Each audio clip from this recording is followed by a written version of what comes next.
How to make KDP low content colouring books.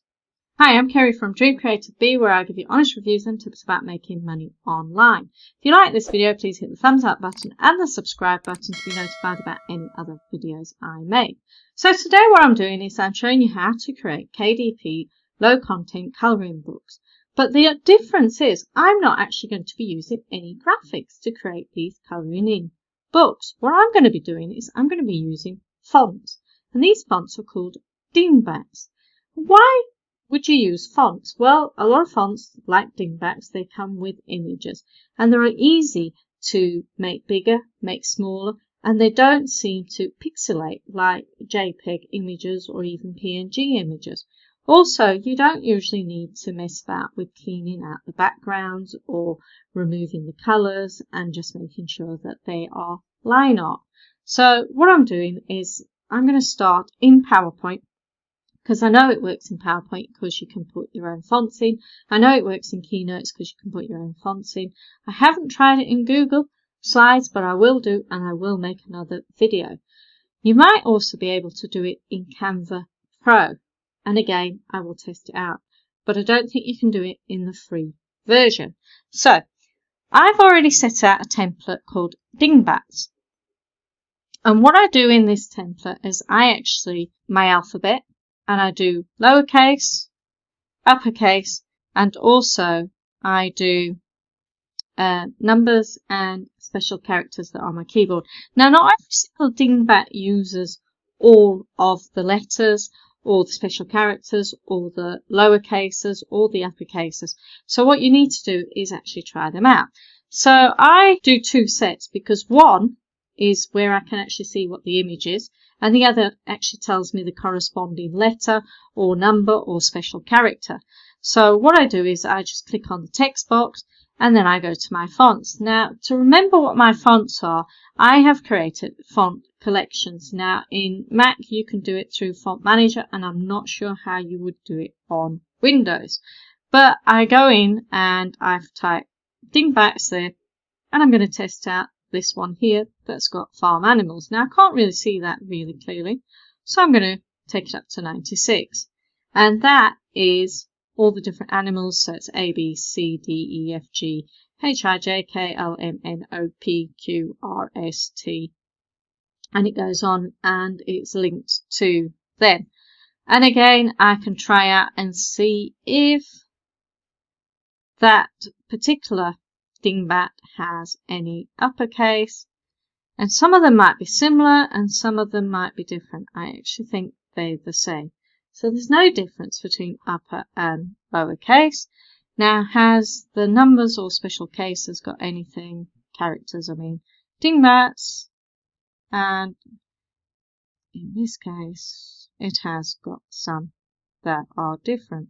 So those are similar, those two, in fact they're the same, but it has got different images, those two are the same as well. So they're the same. So the first 5, so 1 to 5 are the different ones. So then what I do is I create a new page, and say I was doing a activity book about farm animals and I wanted to count the number of pigs. What I could do is, all I do is take a text box, insert it. So I look here, I know exactly that this is P for a pig, so I go back again, insert, and type P. And then all I do is go back to my font. In fact, it's not even highlighted. Go to my font, farm, and then I can resize it. Now, you can go quite high. You can try 900. It is huge, so I don't usually do that high. 600, or you might want smaller, 250 if you're doing different animals. So I might do 250. And then what I could do is I could do a couple of pastes. And then I could change that animal to say a sheep, and we know that A is a sheep. And then I could insert again a text box, and I could then write how many pigs are there. And then I could put a line underneath where they could write it. So,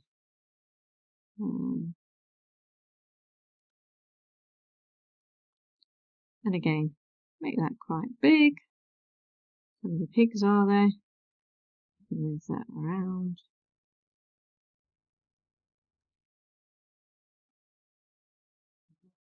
And then this can become a mixture of an early learning book and a colouring book. Also, if we do a new slide here, you could do another. I'm just going to copy that, paste, and then you can make it really big, and it can be 500. Basically, that could be part of your colouring book. So that is how you use dingbats to start creating colouring books. Now there's loads of dingbats. There's animals, there's embellishments, there's flowers, there's sugar skulls, there's different things. So I got these from Fabrica, which I've got a subscription for. The link is down in the description. Fabrica also does free fonts and free images every now and then, so keep going back and having a check. So these are where I got some of my dingbats. All you do is you go to fonts, you click on dingbats, and then they have different ones. So these are some of them, and they've got all the different ones that you can have a look at. So ornaments, natural borders, great for borders, faces, funny faces. There's all sorts, so you can go and spend your time looking. Also, there's other font like unicorn silhouettes. So you could do the silhouettes and then put some background information in, like colours, the whole zoo. So there is all sorts there. So other free sites, there are some free sites that have dingbats that you can use. You need to check that they are free for commercial use. Do not use them if it says personal use, and don't sometimes use them if it says 100% free, because some of them actually could be trademarked. So this one here, all fonts, font text. Again, all the links for all of these sites that I visited will be in the description. So there's different ones you can have. This is a flower one that I downloaded to start making some flower colouring books. And then again, this is font memes. Again, it says dingbats, but you need to make sure that they say what they are, and they should say commercial use. So look for anything that says commercial use. Like this one here says it's free, but it doesn't say commercial use, and I would avoid using it in a commercial book because these are images from famous 1950s terror movies. So they will still be copyrighted, still be trademarked, no doubt. So I created a video about trademark and how to avoid trademark infringement, and the card for that will be in the top right hand corner. So again, another one is 1001 fonts. Again, this one's nice and easy to use because if it's pink like that, it's only for personal use. It is not for commercial use. But the green one is free for commercial use. And as you can see, there's some patterns there that you could be using as backgrounds as well. That's for personal use. So you couldn't use that. And then again, here, some funny images, skulls, sugar skulls. Again, you can use them for commercial use. Then another one is font space. This one, be careful with it. Personal use, you can use it for your own things, but not again for commercial. So you couldn't go along and use these fabulous Harry Potter fonts because you haven't got the trademark for them, you don't own them, so you cannot use them. Again, we've seen that before. It says 100% free, but we know that it's not free for commercial use, so don't use it. And these as well, these are famous icons of famous movies. Do not use them. So again, this one here, I don't know if this is free for commercial use. So you need to check that and do your due diligence. And again, here it will tell you free for personal use, and then it'll say 100% free. So again, you need to check to make sure that they're not trademarked or anything like that. And that is at DaFont. And same here. I think you can set, when you're doing a search,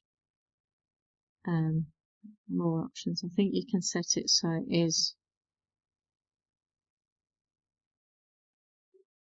100% free, public domain, and then submit, and then it will just bring up the ones that you know are pretty safe to use.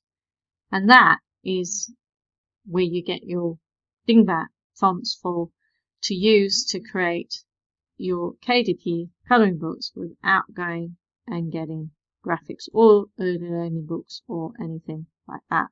So again, like I say, I do that. So I say I'll copy that, go to a new one, paste that in, again, paste it in again, and this time I go here and say I was making a Christmas book. I've got some Christmas ones that I can use. Change, so I can see what I want to use. So that is how you do your colouring books quickly without using any graphics and without using any other programs like Photopea, GIMP, Inkscape or any of those. And some of these wouldn't be right for a colouring book, but they'd be fine for an activity book. Thank you for watching. If you have any questions, go and watch the video again or ask questions in the comments. Over on the right hand side there are some training and review videos. If you like this video, hit the like button and subscribe to be notified about any new videos on my channel.